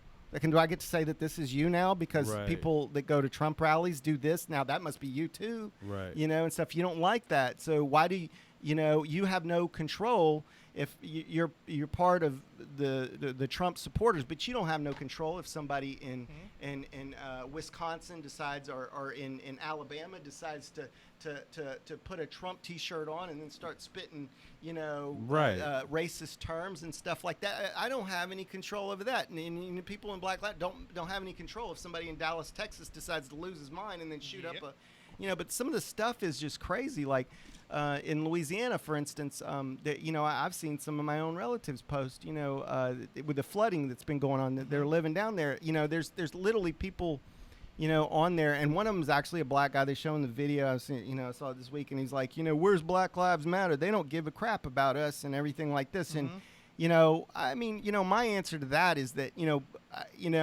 Black Lives Matter was, it's a movement about police brutality, and the injustices of black people. And I think people don't seem to understand that BLM is not an actual organization. Yeah, it's not the Red Cross. They don't have a building with offices. Yeah, I know, we're not that organized, and it's not the Red Cross. That's a different. That's thing. A whole different. So holding them accountable for that is about as logical as saying, well, during a flooding is like, well, where's the American Heart Association or whatever? It's a different cause, right. It's like, or where is you could say, where's Blue Lives Matter? I'm sure there was some cops out there whose homes were flooded, it was like, where's All Lives Matter? And I told somebody that, it's like, I would have, if there was an All Lives Matter movement after the shooting of Alton Brown or Philandro Castle, if there was an All Lives Matter movement out here in Norfolk, to protest that, I would have been out there in that crowd, but there wasn't. And you know why? Because it's not even a real movement. No. Right. It was strictly a movement. When I hear All Lives Matter, I basically hear, when a person says Black Lives Matter, they're not saying white lives don't. They're not saying Black Lives only matter. And I'm not schooling you, obviously. This is for the general public. I'm trying to make a point. So, but when a person says Black Lives Matter and a person says All Lives Matter, what they're really saying is, no, they don't. Black Lives Matter, no, they don't. Yeah, it's an attempt to make you feel bad for saying that your life matters. Right. And you try to make you feel you're being selfish, man. Yeah. You're being selfish. You know, you're sitting there saying nobody else's life, and it's to shut you down, and that's cruel. Yeah. That's a really It's sick thing demeaning. to do to people, and I think that's where I got really angry, over the past couple of months, seeing that kind of stuff too, because that's really what that matter is all about. Because if you're all lives matter, then you're upset one day when black people are being shot unfairly, and you're upset the next day when a cop is being shot. That's what to me all lives. The whole Blue is, Lives Matter thing to me, Blue lives are not a thing. Smurfs don't exist. Neither do Avatar. A police officer makes that choice. A black person does not choose to be black. Right. Yeah. So. I have difficulty with the whole Blue Lives Matter idea. I'm not going to call it a movement or the idea of it, period. At the end of the day, if my house is burning down and I say, oh, shit, my house is burning down, and my neighbor says, well, all houses matter. Like, yeah, but mine's is the one burning right now. Yeah, but mine's is close enough where it could possibly catch fire. Yeah. Yeah, but it's not. It's not burning. My house is burning down. That and I don't know why it's at this point. If you don't get it, you don't want to get it. Yeah, you're Exactly. right. You're right. It's the Exactly. cognitive dissonance that we were talking about. Exactly. It's just like somebody had posted earlier, earlier this week, and they were just like, if you replied Blue Lives Matter to reflect against Black Lives Matter, you said Black Lives Matter, Black Lives are racist. There are no blue lives, so that meant you actually got what Black Lives Matter actually meant. You're just being asinine. Yeah. You're just being silly right now. Yeah. So it's just like you got the whole. It's like a black and white American flag, which is the blue stripe going through it. For Blue Lives Matter. Yeah. And I'm just like, I guarantee if somebody else were to take that same flag. I've never even seen that flag, but haven't? just you describing I've seen it. It's all that, symbolically, lot of it's my saying the friends police from are keeping us Louisiana doing that. divided. Yeah. Because the blue stripe is straight down the middle. Right. It's straight down the middle. So I'm just like, I never guarantee seen if that. somebody did another flag like that with the same American flag, they're disrespecting the Old Glory. Yeah. That would be that's what we would hear. Yeah. And when we get to that part, it's just like someone like you, where Justin pulled it up right there. Justin has it. When you see these arguments between your family, when you see how some of them are on one side of the divide, then you have family friends that are on the other side of the divide. How do you feel being caught up in the middle like that? It's a lonely place because I'm going to tell you, and I don't really know how many of friends and family that I have back in Louisiana that are, if there are anybody on the side of the issue that I am, they're being very. I know of one person. I don't want to name any names, but I know one person who I've talked to about it. But it's almost like, and I kind of understand it. I mean, if you grew up in Louisiana, you have to understand. I grew up when I was a kid. I mean, I'll just to give you an example of some of the sickness that I grew up with. I remember when I was a child, my nursery rhymes that I would hear, childhood nursery rhymes. A good example, the Any, Mini, Miny, Mo. When you picture, what the version of that is in the Deep South. Yeah, I know it. Yeah, for those listeners that I don't want to offend anybody, but I think it's important. But when I was a kid, when children would say Any, Mini, Miny, Mo, they would say Any, Mini, Miny, Mo. Catch a nigger by his toe. If he hollers, make him pay $50 every day. That's what I grew up with. Yep. I grew up with jokes like, how many black people it takes to shingle a roof? One, if you slice them thin enough. That's what I grew up with. That's Louisiana.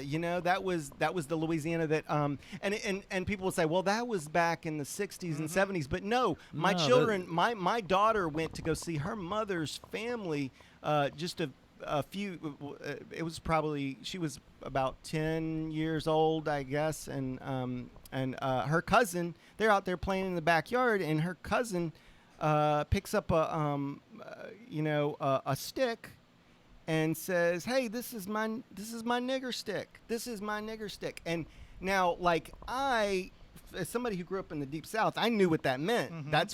That's what white kids would say. That's their fantasy. That's their fantasy. Is like one day I'll get to beat, like that. I know what the end stick is. If you grew up in the Deep South, you know what that means. And I mean, it's just lots of that kind of stuff. I mean, that's what. And when I was a kid, I guess you're so immersed in it, and that's just so much of your reality or whatever. And when you're little, you don't think about that a lot. And I didn't really pay too much attention to it either. Until I got into race at all, until I got into middle school. My parents moved me to a town in the southern part of Louisiana, little rural town called Ragley, Louisiana. And because I'm half Mexican, I'm only half Mexican. I don't have an accent, as you can see. So people don't always pick up right away that I'm Mexican. They probably not always pick up that you're Puerto Rican. No, they don't. But after a few days, there was like no black kids in the school. There was no, and there was, there was one black kid in the school. I'll tell you, that's a whole nother story. But it was, I guess I was probably there about a week, and finally somebody kind of noticed that I was a little darker than the average one. They said, "Hey, man, what are you?" And I told them, I said, "Well, I'm Mexican." And I mean, after that, my name wasn't Chris anymore. It was Beaner. It was Spick. It was Wetback. It was, and when they ran out of those names, they started calling me. They just call me food names. They say, "Hey, taco. Hey, burrito. Hey, enchilada." I mean, it was so bad.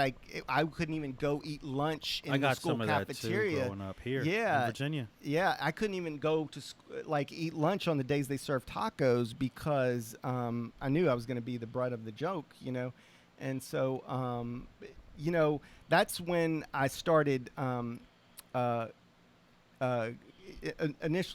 Eventually what happened was I couldn't take it anymore. I got into a fight, and then and it was a very public fight, and I was at that point I was way out of control with anger, and so it was way over the top. I mean, it was a really bad beating that I gave to somebody, and then it just stopped. Then all of a sudden there was a black kid in my school, and he ran track, and I still remember this very clearly. He came to school one day, and he found a letter in his locker. It sounds like something straight out of a movie out of the 50s, I know. But yeah, and it said, if you run track today, we're going to burn your house down, nigger. That's what it said on the paper. And I mean, now you have to think he's running for the team of the school. That's how deep the racism runs. And he was a really good athlete. He was one of the best runners on the team, maybe the best runner on the team. But that's how embedded the racism. They would rather see our team lose than see a black person being, a white person. So that's how bad it was. And I was just down there 2 years ago. And visiting my aunt for my grandmother's funeral, and I went jogging, and I get halfway down her block, and I noticed one of her neighbors has a black lawn jockey. If you're from the South, familiar, and he's chained to a fence. Now this is 2014. This is their idea of some old person's idea of nostalgia. It's disturbing to me, and I'm sure people down there would love to say, well, that was back then. You're talking about stuff that will have 40, but it's not that old. This is still happening.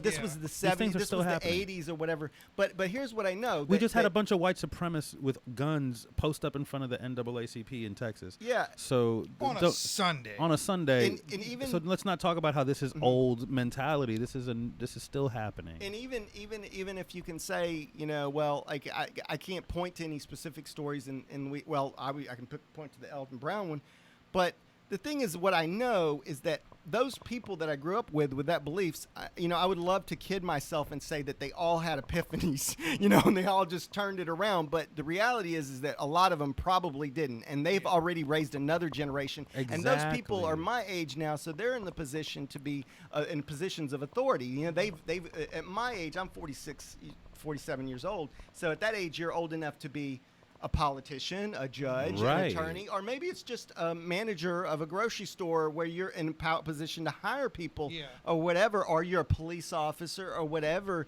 You know, that's frightening to me that you have that many people that I know, you know, at that time that are now in that position of authority. And so I'm very skeptical when they try to pretend down there that this isn't a problem anymore and that it's not affecting anybody. Yeah, I have black friends that have told me that growing up they get what they call the talk from their parents on how to behave around law enforcement. Yep. Yeah. White people don't have to have that conversation with their kids. Right. You know, if there are people alive that remember having dogs sick on them, they remember being hosed down. So if there are people that remember that happening, stands to good reason that there are people still alive that held those hoses and unleashed those dogs. Yeah. You know, so that hatred just gets passed down. KRS-One made a really good point.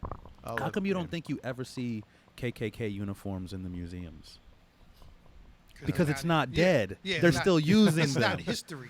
It's not history. They're in There- the attics, they're in closets, and they're still being used on a regular basis. There's a man that lives in Suffolk by the name of Thurbia Parker, and going to his home is pretty much like going to a Black History Museum. And he has so much memorabilia he's purchased. Matter of fact, when they were supposed to have been opening the Black History Museum in Richmond, a big majority of the stuff in there was his personal things that he donated. And I'll never forget one time a guy tried to take him to court over some memorabilia. The problem with the memorabilia was the guy had a trunk full of colored only signs, whites only signs, and just different things that dealt with like lynchings and stuff like that. The guy never bothered to wonder why his grandfather had all this stuff in his trunk, but he was willing to sell it to Mr. Parker. Mr. Parker kind of noticed there was another thing in the bottom of the trunk. Lifted up. It was a Klan a Klan uniform. Oh my God! Yeah. Mr. Parker had already paid for it. It was his. The guy was trying to give it back, trying to take him to court to get that back. Trying to say just he stole that it. part. He just wanted to get that to protect his grandfather's name. Man, jeez. And it's kind of crazy that when you think back to even timeline wise, that still was not that long ago. No. Even if you say we're bringing up old stuff, like somebody's like, oh, you're just repeating this cycle. But they'll tell you never forget about 9/11. Yeah, never forget. Yeah. Never forget. You guys need to get over slavery, but never forget 9/11. Come on. Trail of Tears, get over it. So it's all I guess what I think everybody thinks, well, this Trump thing, it's a new phenomenon. You see all these people bold with their racism, and so they're assuming racism is like, it's this new push toward. No, it was always there. I think it was always there. It's just it makes the closet racist feel like it's okay to be more blatant with it. Like, okay. Like, this isn't a coming out of the closet. Like, you're not being granted gay marriage. Like, you know what I mean? It does. You don't have free license to come out and be an asshole now. And I my strongest criticism with Donald Trump would be, he's race baiting like other Republicans have in the past, but I do think it's way worse than it has been for. I mean, you look at John McCain, the way he ran his campaign. I remember, and you've probably seen it too on social media, there's a clip that shows, when he was running against Barack Obama, one of his Republican supporters jumped up and said, he's a Muslim, blah, blah, did all this stuff. And John McCain stopped him right then and says, no, he's not a Muslim, he's a Christian, and he's a good man. We don't agree. Donald Trump, there's plenty of evidence that there's at least a percentage of people at the Donald Trump rallies that are spitting out this racism, and he could do the same thing that he has had plenty of opportunity to do the same thing that John McCain could have done. He could sit there and say, if you're in this audience, thank you for your support, but we don't need that, in this, and I encourage you to leave if this is what you're bringing. But this is the man that called a crying baby a loser. Many opportunities to do that. He sees the same YouTube videos that we do. He's had plenty of times to do it. So his silence on that to me is the same as condoning it. Yeah. So I can't get behind anybody who can support that. That political ideology, that campaign, and say that they, they don't endorse that. To me, it's it's just and I just I don't know what else. It almost seems like it's not real. Yeah, in all it's honesty. so. Yeah. It's so over the top. It is that it's almost like, is he trying to throw the election? Was he just trying to prove a point and it just got way too far? I really think so. Like it got out really of hand. I really feel that's what he. Because he said way back in the '90s that he would never run, but if he did, that he would run as a Republican. Yeah, actually, he never because said that. He didn't say that. Nope, that was on a meme. He never said that. No, but this brings us to a really good point. He's always been a Democratic supporter. Yeah, he's always been one. Well, yeah, there's definitely. There is some. You do wonder if he sabotaged. I mean, because literally, if you wrote a book of everything, that's one of those theories that's out there. Like, did she hire him? It's becoming more and more believable. But if there was a book on everything not to do during a campaign, he has managed to go through it like.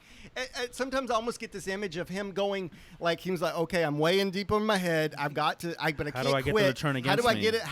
How do I get them?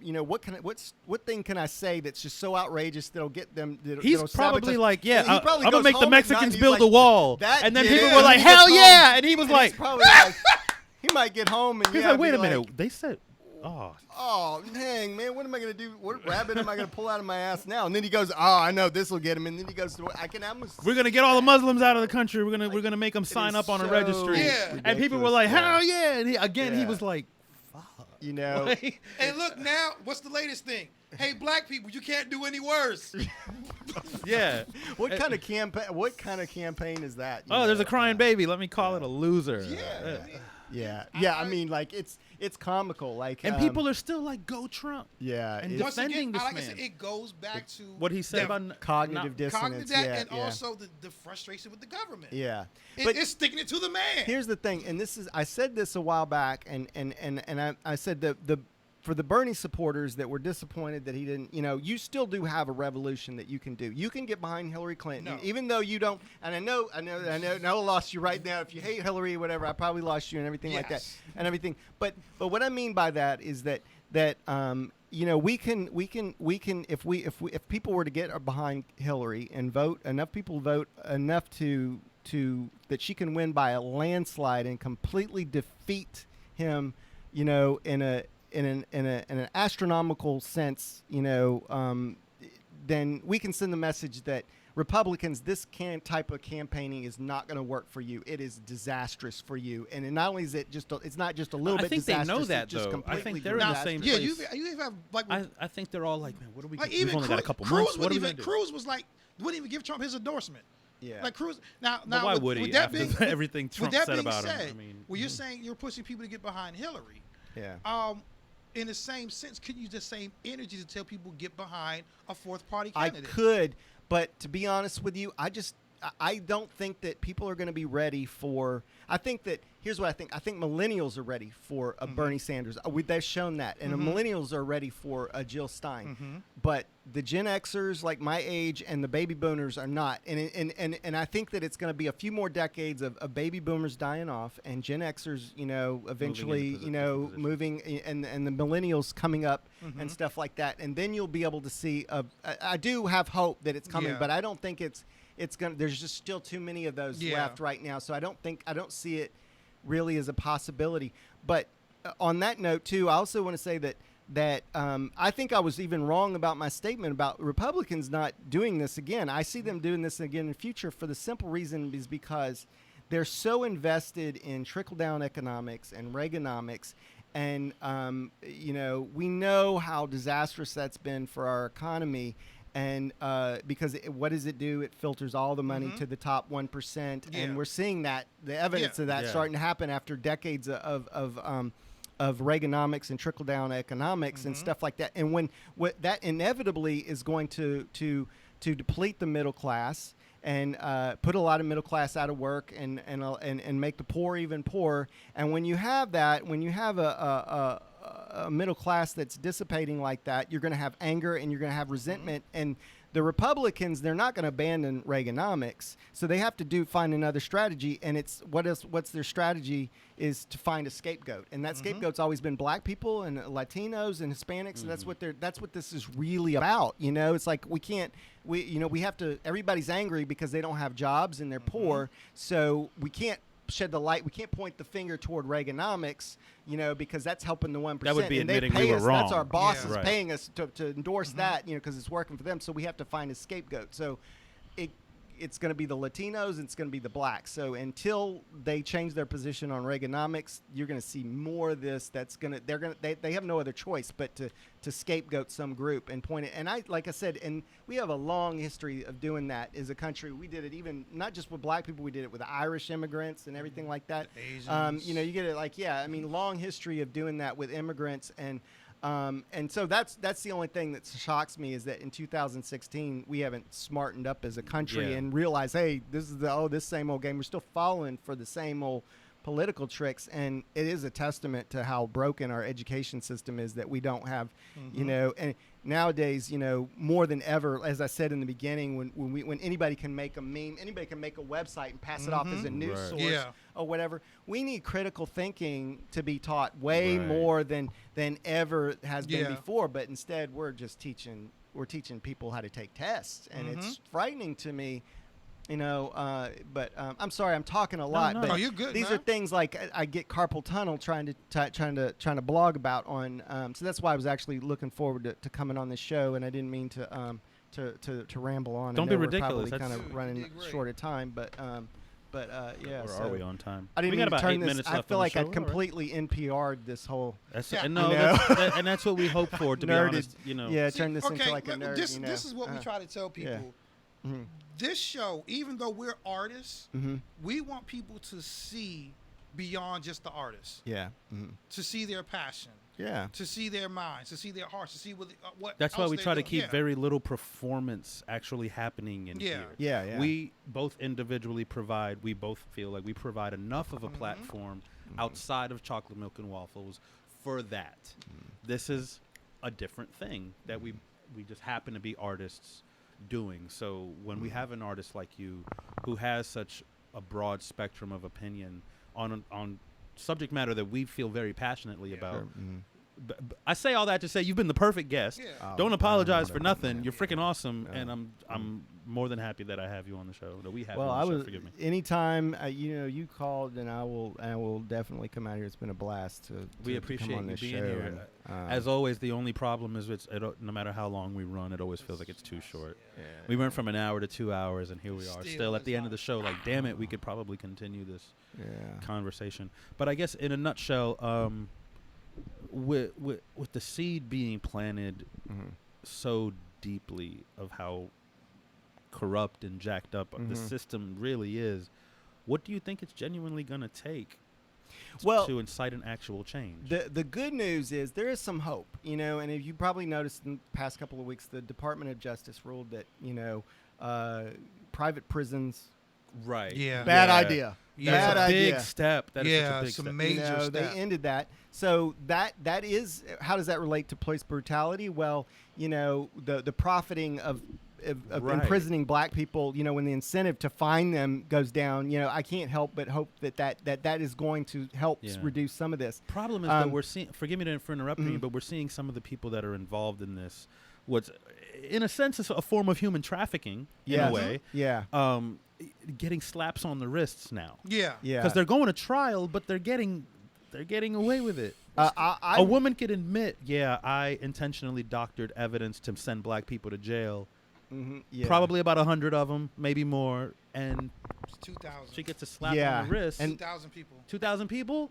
She gets a slap on the wrist. And just imagine if, like, where's her jail time? Why ain't your life being ruined? She has, like, 4 or 5 years max, house arrest. But imagine, that was just one person. So who else has been doing it? Who gave those orders? And those types of things, I think that's deeply rooted in racism. You know, I mean, the way you know, I mean, what we know is that black people serve 60% longer prison sentences for the same crimes that whites do. And so, you know, I'm sure people would try to argue that's all. There's got to be other reasons and everything like that. But, you know, it's not just that. It's the amount of times that, I mean, this is well documented. You know, I think Latinos and blacks are like 10 times, you know, 11 times more for black people to be searched and seized. Actually, 11 times more for Hispanics and 10 times more for black people. Then, you know, so there's lots of evidence and racism.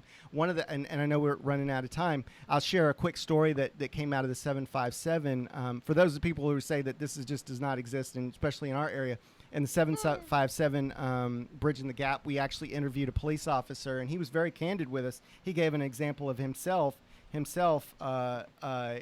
know, of the way black people are policed in our community where the venue's at the Park Place or whatever. He gave an example of about, I think he said it was about 10 years ago. I was trying to find the story online, but I couldn't, unfortunately, I couldn't find anything recent, but a police officer was shot in the Park Place area.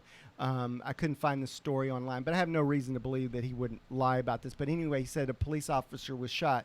And, of course, because it was one of their own, the police was heavily emotionally invested in this. So what they did was they kind of dragnetted the Park Place area, and they made it so difficult for black people in that neighborhood that it was literally, people were reporting that they were being pulled over like 10 times, like in one, it was ridiculous or whatever. And they were doing that intentionally. And what it got to the point where black people would not even leave their homes in the Park Place area because they were just afraid of being harassed by the police. But then he ends the story by saying, but I don't know if he used the word it worked, but that's kind of what he was leading to. It worked because somebody just gave up the person who shot the police officer out of just being tired of being harassed and not being able to come out. And now I'm sure if you're racist, you think that the end justifies the means. This black guy shot, and they caught the guy or whatever. But no, I don't. I say no to that. You don't get to terrorize an entire neighborhood. And if you think that that's okay because you caught, then we have a lot of work to do in this country. That's not America. That is tyranny. You're supporting tyranny to catch one person. You're giving up the ideals of what it means to be American. So I call bullshit on your conservative patriotism and your stance for anti-tyranny, because you obviously don't really mean that, or at least you only mean that for your anti-tyranny when it comes to white people and not with black people. Because although it's tragic that police officer got shot, we still are a world of laws and stuff like that. And so anyway, I'm rambling again, but there's so much to say about this topic. I'm sorry that we're definitely gonna have you back on the show before too much longer, because this conversation could probably continue for a whole nother episode.